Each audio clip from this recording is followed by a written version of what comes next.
15 minutes ya masano. Ya vrai. 15 minutes ya masano. 15 minutes ya masano. Ya vrai. Basango ya masano ya ndembo. Foot. Masano ya makofi. Bibo tuto mo kato lokola libanda. Basket, volley, handball, topé, rugby, tennis de table, ping-pong, long tennis. Tous les jours. 15 minutes ya masano.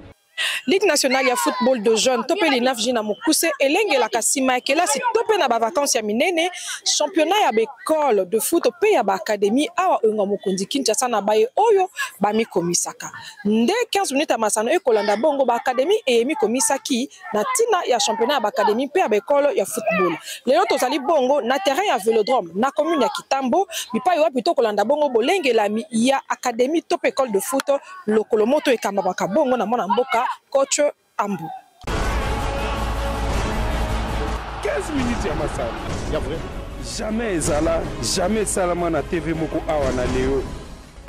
Mbote na bino banso bande ko anda 15 minutes ya masano pe totombeli bino bongo bolandi bolamu ya édition na biso moko alelo ekopesa mabongo na mambi matali bongo académie ya lokolo moto mingi tokosimba pe Ligue nationale ya football de jeunes o elengelaka bongo championnat ya ba académie pe ya ba école bonso ya football esengeli koyeba ete ezali na mibeko pona komisa bongo na championnat ya bilenge bana championnat on ezalaka pona nini pona ko pore bongo relève ya football awa na RDC Mobimba to pe mingi nenga mokonzi Kinshasa na betando nyonso ya RDC ba championnat d'âge elengela makapa biso to kolobela awa nga mokonzi Kinshasa lolenge nini championnat ya ba académie pe ya ba école ya football ezali bongo komilengela ba séminaire kozala bongo yambo ya kobanda championnat eye ndepo ya kozwa pole na mambi matali lolenge nini championnat e fonctionnaka tozwi bongo mongongo ya président de la Ligue nationale de football de jeunes Zéphir Kanina o alobeli bongo mambi ma esengeli kotosa pona ko participer bongo na championnat ya ba académie pe ya école ya football. La rencontre d'aujourd'hui a consisté à faire le point sur le championnat des académies qui est organisé régulièrement pendant les vacances depuis un certain temps. Cette année, il était prévu que nous puissions commencer déjà au mois de novembre. Mais suite au calendrier électoral qui a été élaboré, ça nous a pas permis de réaménager notre programme cette année comme on avait prévu en début de la saison. Et nous avons renvoyé toute rencontre pendant les vacances pour les enfants, raison pour laquelle il fallait s'entretenir avec les différentes académies pour leur parler de la philosophie que nous voulons imprégner pour cette saison. La particularité pour cette saison, d'abord, les académies doivent devoir déposer la liste de tous les participants avant le démarrage de la compétition.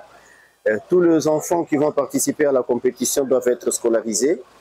Nous devons avoir les autorisations parentales à travers les académies et non pas que les parents viennent nous le déposer.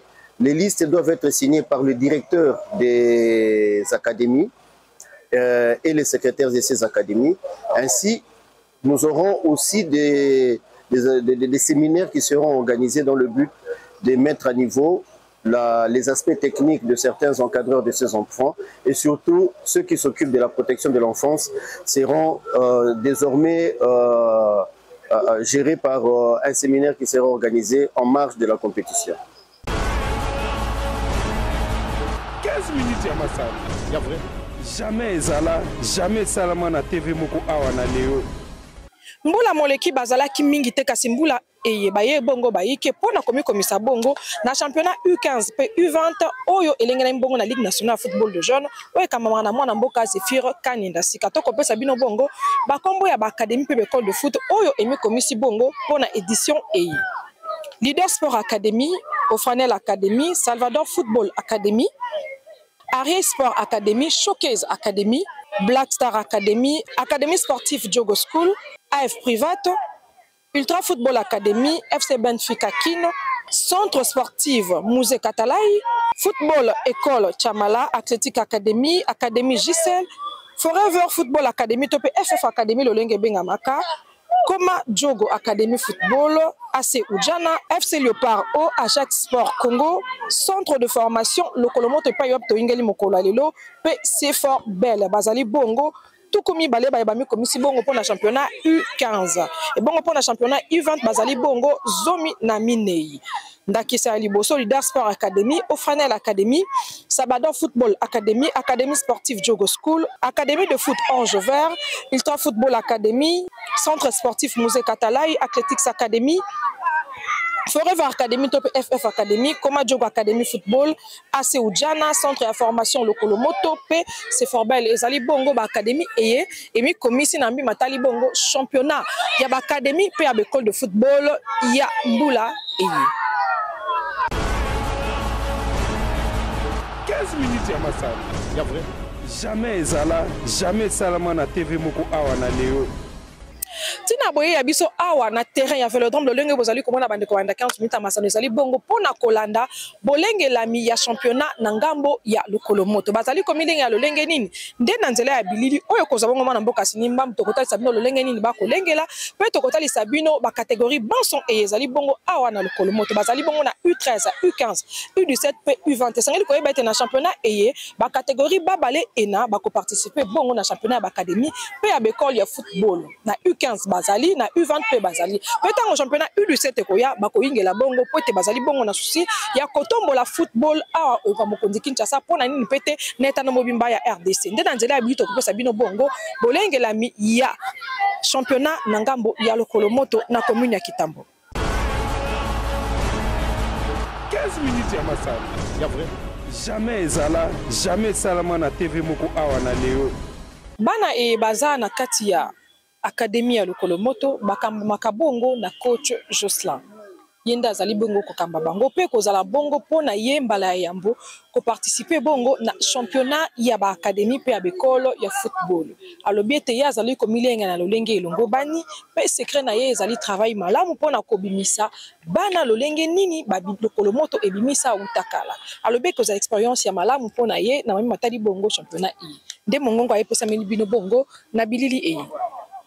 Premièrement, Bissoa dans le centre Lokolo Moto. La première des choses qui prime ici, c'est la formation.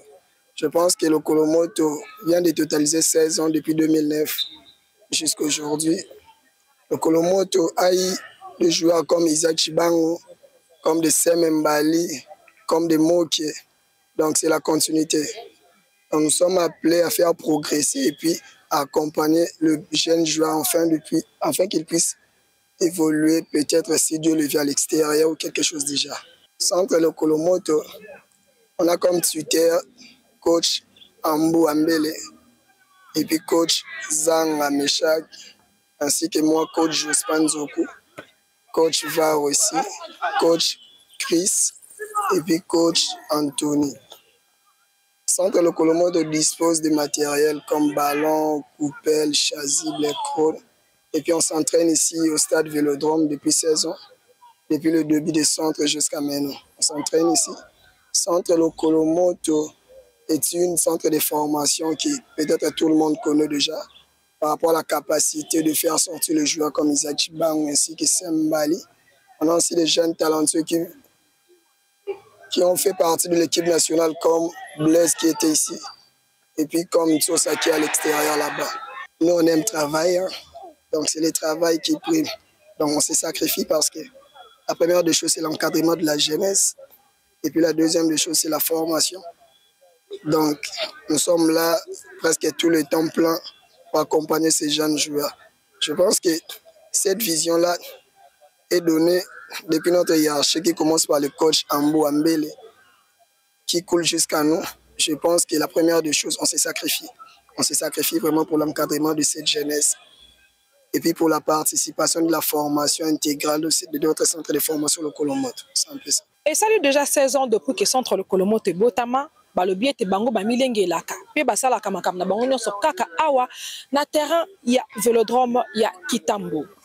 Moko kati ya bango atalisi biso bongo vision na ye na même batali mo football. Posa na yepe vision na ezali ye akoma bongo na sommet ya football mondial na Afrique kaka te na RDCT mais pona kotombola bongo bendele ya RDC partout za bongo na posa ya kokoma na sommet ya football ezali bongo nani ezali bongo Mpoichi bango moko ya ba joueur ya centre ya Lokolo Moto. Toujours travailler avec le briefing du coach. Toujours essayer que ça au coach a le Belabiso parce que déjà donc à travers il y a le championnat oyo ba appelle bosso na biso ba bima les autres autant ba joueurs rebellés ba zo beta na international donc autant ba joueurs déjà ba comme déjà à niveau Europe ensuite Isaac Chubang, qui a d'ailleurs passé par Topé Mazembe. Et aujourd'hui, il se retrouve à Dubaï. Donc, il a passé par Anderlecht et tout. On a Benjamin, aujourd'hui, qui est chez AZ. On a Sam Bali, qui a joué au sein de DSMP. On a Chris Mbede, aujourd'hui, qui est à Sierra Leone, quelque chose comme ça.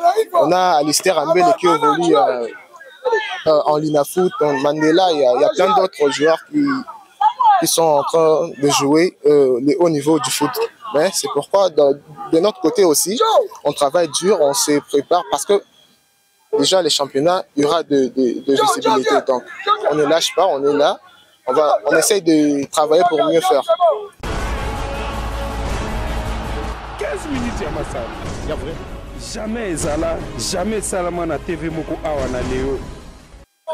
Centre le Kolomoto ezali bongo na ba catégorie nyonso ko banda U13, U15, U17 pe U20 bango bonso bazali wana bazali ko former bango ko préparer bango na matali bongo botomba mi ya football ya RDC pona kotomba bongo bendele ya RDC na etando banso ya mokili mobimba nde okati ya bango tozui mibale na kati ya ba catégorie U13 pe U15 moko alobi ete ye asali déjà 7 ans awa na centre le Kolomoto o a bénéficié na yango ezali bongo formation pe o ayebi lelo ezali o ayeba kite liboso na mami matali bongo football pe moko okati ya bango mibale azalaki bongo o ya participaki bongo na équipe nationale ya U15 pona kotombola bongo lokumu ya centre le Kolomoto mingongo ya bango pesa bino bongo na nzela ya bilili ya 15 minutes masana parce que na linga ya omi ils rêvent non depuis au moment na ambition ya ça football ya jouer dans football pas travailler ma casse to be tabale un jour au foot to travailler ma casse pona betango isa bien pona biso to kene liboso po to za opportunité belé na lobika na ba jeune ka ba travailler focus baza makasi na beta na l'équipe belé mettre ba Barcelone Real Madrid Paris Saint-Germain na beta pe ba Mazembe belé pas. Je m'appelle Malé Saïd Lunga Cliver. Malé Saïd Lunga Cliver. Ouais. Combien d'années que tu es au centre de Kolomoto? Depuis 7 ans déjà. Je suis entré à 2000, si je ne me trompe pas, 2019, 18 ou 19. J'avais 6 ans et puis aujourd'hui j'ai 13 ans. J'ai déjà totalisé 7 ans ici. Et puis ici il y a des belles formations. Ouais, notre coach est parmi les grands coachs ici en Kinshasa. Qu'est-ce qui t'a poussé à choisir le football? Parce qu'il y a le basketball, il y a le volleyball, pourquoi seulement tu as choisi? Non, j'avais vu donc mon grand frère Isaac Chubang jouer au foot. C'est ça que ça m'avait aussi donné envie de jouer au foot. Qu'est-ce que tu as bénéficié aussi au centre de Kolomoto? J'ai bénéficié par les formations, à faire des contrôles et la passe et des dribblés. C'est ça que j'apprécie. C'est quoi ta vision pour le foot? Ma vision, c'est de jouer au grand club, même au Barcelone, au Real Madrid et de Chelsea. C'est ça ma vision. Toyesaki bino centre le Kolomoto ezali na ba catégorie nyonso ko banana U10, U13, U15, U17 pe U20. Sikato tu kosimba bongo bana bakeo bazali bongo na catégorie U13. Balobeli biso bongo ezali vision na bango.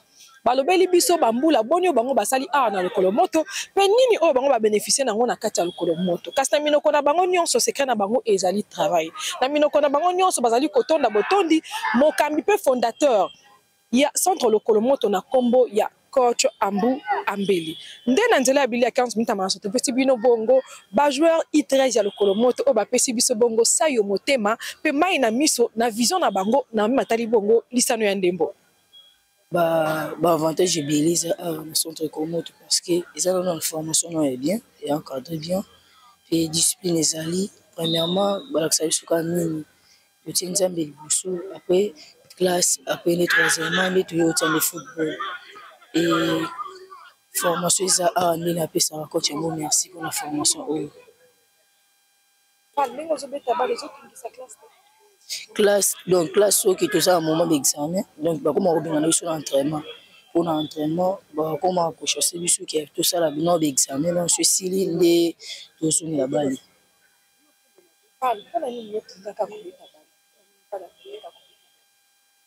Nous prenons au balle parce que donc tofana kitambo babilemo beke ba ya biso biso bele ba ko ba lorsque tout monde ba soka et ça la bien ti donc on a to kota na o to monde bien ti moment to beta balle pour to bon ça venir on a biso pe ba on a biso ba ko ma pe bien Bonjour. Bonjour. Comment on est? Bobo Sala. Bobo Sala, ça dit déjà Bamboula combien depuis les années 6 ans. 6 ans. Oui. Au Bandeli Baléa. Ici à Kolomoto. Ok. Nini Bobo Sala a bénéficié pendant 6 ans avant la quatrième Kolomoto? Na bénéficié na biloko belé na yaki a footer. Na banaki kokanga contrôle te. Mais lelo pe bakomi compter bakomi compter parmi les meilleurs joueurs. Ah. On a bénéficié. Ah, Nini Bobo Sala zo sala pas comme un meilleur joueur. Cap entraînement au coach Mbo pesanga na singa kutu merci na nyoso aseli biso. Bobo Sala ndina ko comme non, le monde a vision na ngai nalingana za lokola Messi. Oye mtu aspiranga makasi. Merci beaucoup. Merci. 15 minutes ya masala. Ya vrai. Jamais ezala, jamais salama na TV moko awa na leo. Tokomi bongo na suka ya édition na bisu ya 15 minutes masano ya mokwale ba ndeko balana lobaki na bino ete édition ya mokwale le pesama ki bongo na mambi matali bolengela mi ya championnat ya ba académie pe à centre ya centre ya football o elengela kama voko na ligue nationale de football de jeunes to pe lina fuji na mokuse 40 minutes masano e kolanda bongo préparation ya ba académie banso e ba s'inscrire bongo na championnat ya mbula eye nde mokole ale to sala ki bongo na terrain ya Vélodrome pona kota ya bongo bolengela mi ya centre le Kolomoto oyo ekamamaka bongo pe oyo ekamamaka bongo na mwana mboka ambu ambeli oyo azali bongo na mikili ya poto na ntina ya kolengela oyo ezali bongo lobi malamu ya bana e bazali bongo na kati ya centre ya football to pe académie na ye tomoni bango banso secret na bango ezali travail secret na bango ezali discipline tomoni ba catégorie ko banda U10 U13 U15 U17 pe U20 moto na moto apesi biso vision na ye nde yango 15 minutes masano eyaki bongo na terrain et pona kotalisa bino bongo bolengelami tokosuka kaka na lokolo moto te kasi tokosimba bongo ba centre bayike bango banso oyo bazali bongo ko participer na championnat ya ba académie pe ya ba football pona édition et yasika o elengela mbongo na ligue nationale football de jeunes o ekambamaka na mwana mboka Zefie Kaninda na bakatango nyonso ete sa yo mote matango tokutana na nzela ya 15 minutes ya solo yanga wabino ndeko Christian Balunda kaka wana pona kopesa no basango ya solo pe avant na nzela ya 15 minutes masano tokutani mbala ya sima.